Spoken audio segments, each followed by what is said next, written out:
राम राम मित्रों, स्वागत है। कुंडली के चौथे भाव में ग्रहों के कार्य तत्व किस प्रकार होंगे, आज हम बात करते हैं गुरु की। कुंडली के चौथे भाव में गुरु क्या फल देता है।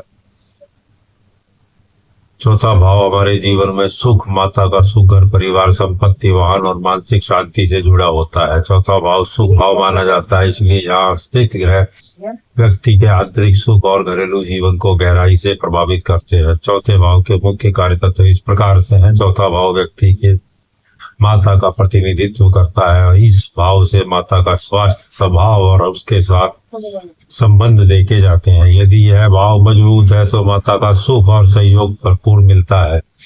यह भाव जमीन, जायदाद और संपत्ति से जुड़ा होता है। व्यक्ति को मकान, भूमि, वाहन आदि का सुख मिलेगा या नहीं, यह इसी भाव से जाना जाता है।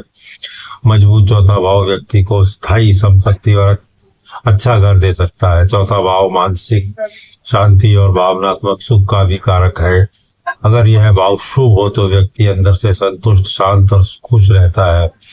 वहीं अशुभ प्रभाव में हो तो मानसिक तनाव और असंतोष या घर में अशांति हो सकती है। यह भाव शिक्षा, विशेषकर प्रारंभिक शिक्षा 8वीं या 10वीं तक का संकेत देता है। पढ़ाई में रुचि, शिक्षा या स्तर और अध्ययन का वातावरण इस भाव से देखा जाता है।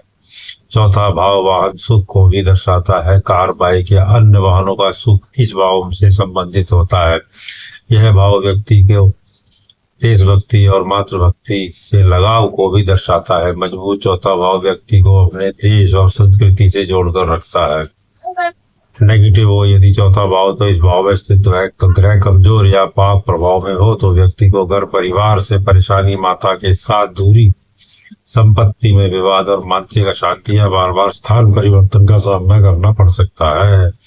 निष्कर्ष यह है कि चौथा भाव जीवन में मूल सुखों का आधार है। यह बताता है कि व्यक्ति को घर, माता, संपत्ति और मानसिक शांति का सुख प्राप्त होता है। चौथे भाव में गुरु, कुंडली का चौथा भाव में अगर गुरु है तो यह सबसे अच्छा माना जाता है। कुंडली के अंदर चौथे भाव का गुरु सर्वश्रेष्ठ होता है।